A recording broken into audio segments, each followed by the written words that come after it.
Thanks for joining us from our studios in Tel Aviv. Coming up in today's newscast, the BDS movement backfires. A new poll has some surprising numbers about American support for Israel, and an Israeli invention could help you save money on your grocery bills. I'm Natasha Kirchuk here with the latest news in Israel.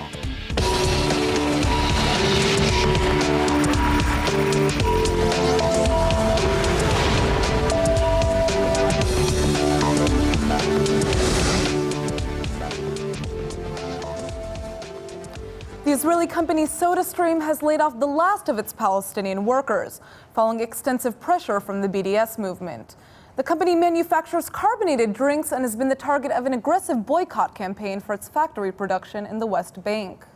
أنا هنادي فلسطينية من مدينة أريحة بشتغل في الصودا صار لي 3 سنين ونص كل يوم باجي على الصودا بحب الشغل كتير هون مرتاحة فيه وبحب أكمل معه. أنا خليل كنعان من قرية حدمة فلسطيني بشتغل بسودا ستريم بشتغل بالسلندر. Hi, I am Ali Jafar. I am Palestinian. I am from Sawahri. I work in SodaStream, shift manager. Hi, my name is Khulud from Rahat, Bedouin Israeli, and I am working in the SodaStream. Facing a loss in international sales, SodaStream has closed down its West Bank plant and built a new factory in a southern Israeli town instead.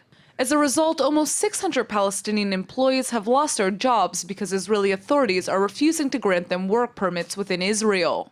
Now, the final 74 Palestinian workers who were given temporary work permits to work in the Israeli factory have been let go, and they're blaming the BDS movement for their unemployment. The Palestinian staff have been caught up in a permit battle between the company and the Israeli authorities since SodaStream's main factory moved out of the West Bank.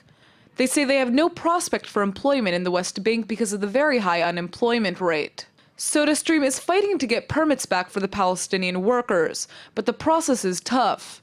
Around 58,000 Palestinians hold permits to work in Israel, and another 27,000 work for Israeli businesses in West Bank settlements and industrial zones. Human rights groups say Palestinians often have limited options to work outside of Israeli settlement businesses because of the West Bank's faltering economy.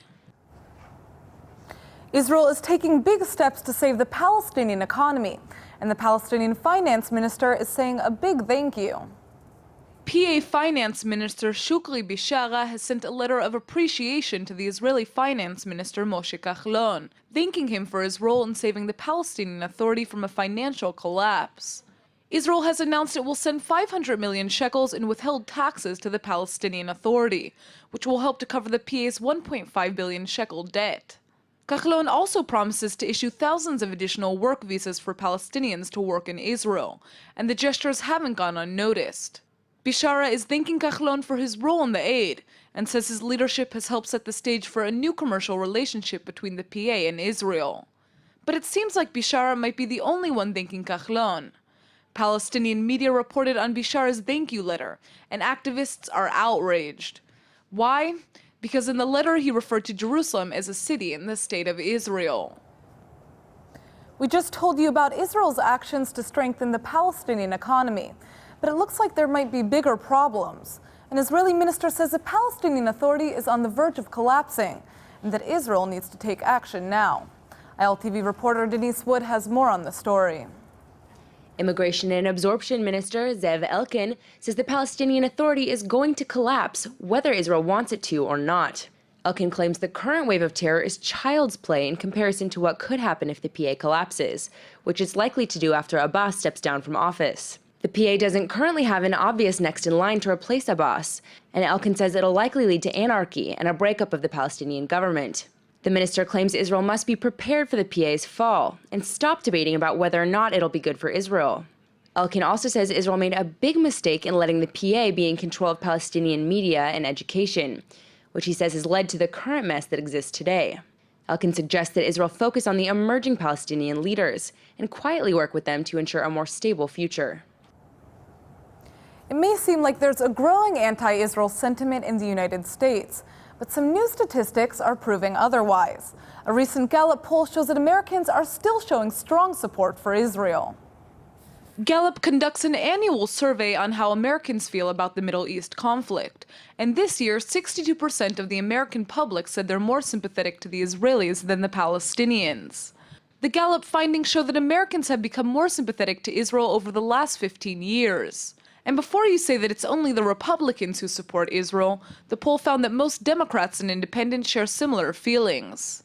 For those who think the younger generation supports Israel less, the poll proves otherwise. It shows that Americans aged 18 to 29 are twice as likely to sympathize with Israel than with the Palestinians. Overall, 71% of those polled said they have a favorable view of Israel, and only 44% support the creation of an independent Palestinian state in the West Bank and Gaza.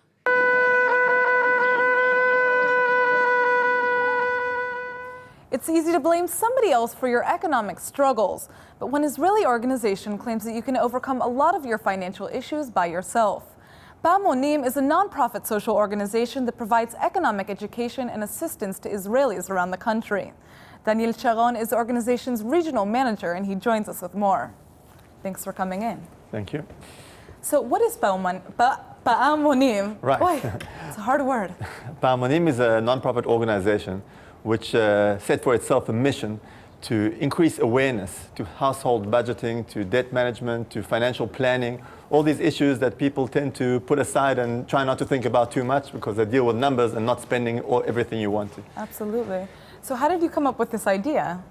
Well, the founder of the organization tried to help a family maybe about 15 years ago, and he tried to organize funds for this family to organize their financial problems.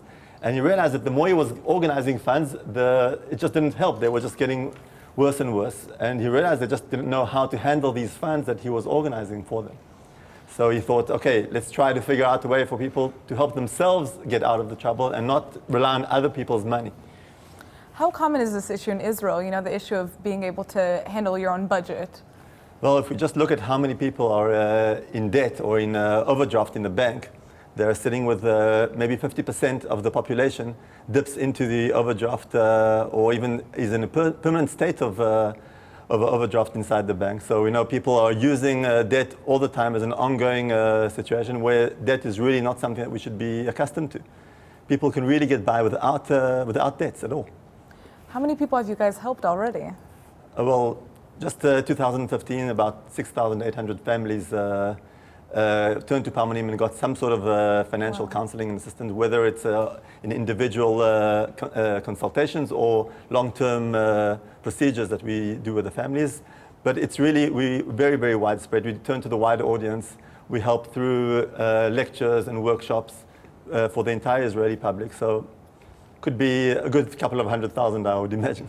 So this is a huge venture that you guys have going for you, and I understand that it's mainly volunteers. How are you funding the entire program? Well, it's mainly individual households who have a little bit of extra cash and they want to contribute.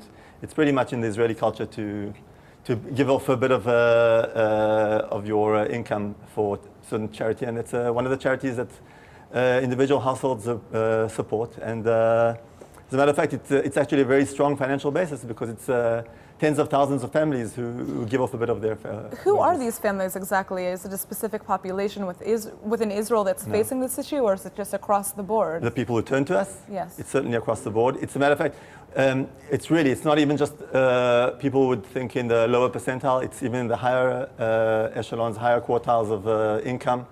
Everyone really needs to know how to manage their finances. I've seen stories of people with tens of thousands of shekels income and still not being able to finish off the month without taking off loans and going deeper into debt. So certainly every single household in Israel does need to know this financial planning and this basic education. Absolutely.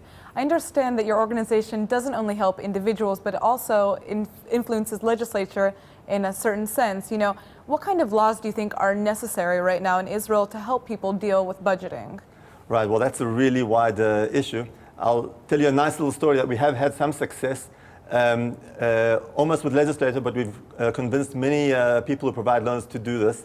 We've actually asked them to label, like we label cigarettes that are hazardous for your health, that people, before they take extra loans that can take them deeper and deeper in debt, they should sign an awareness agreement that they realize that loans are really bad for you.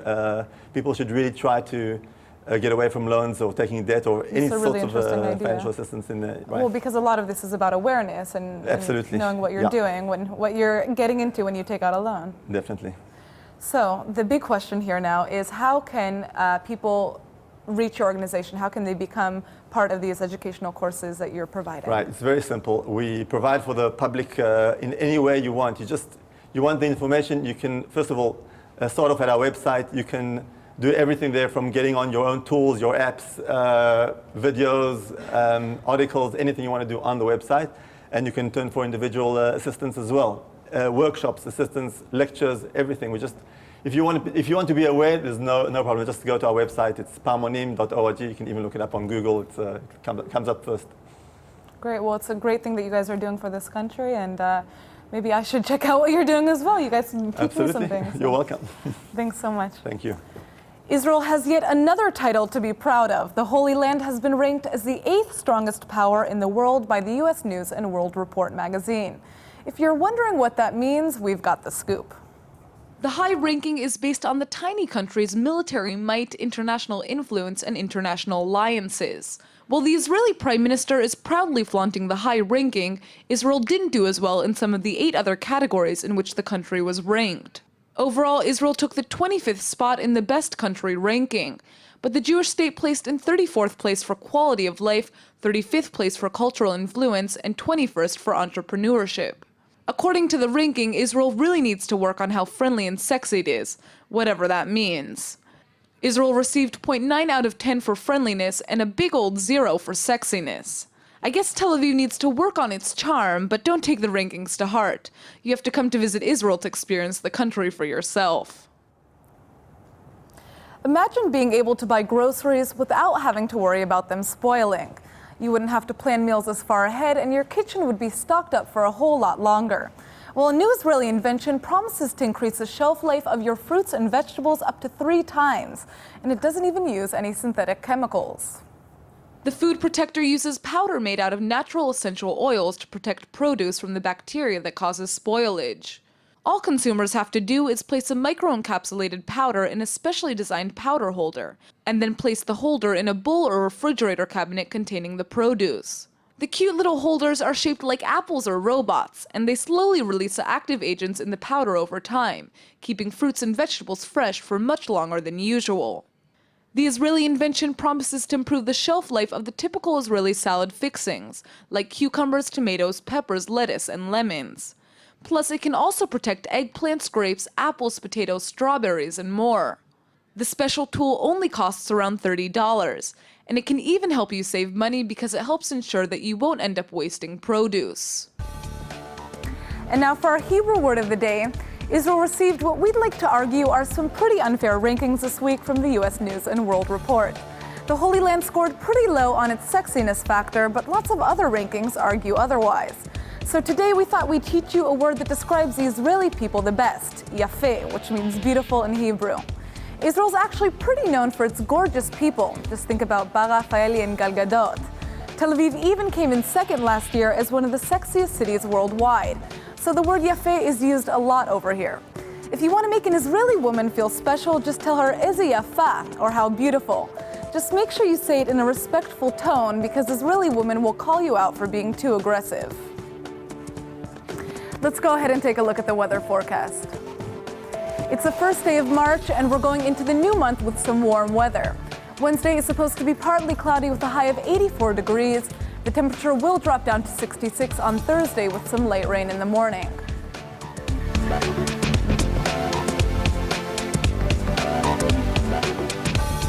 All right, everybody, that's it for today's news. Today's exchange rate is 3.89 shekels to the American dollar. Remember to sign up for our daily newsletter at ILTV.tv, and don't forget to check out our evening update every night at 8 p.m. Eastern Time. Thanks for watching, and we'll see you tonight.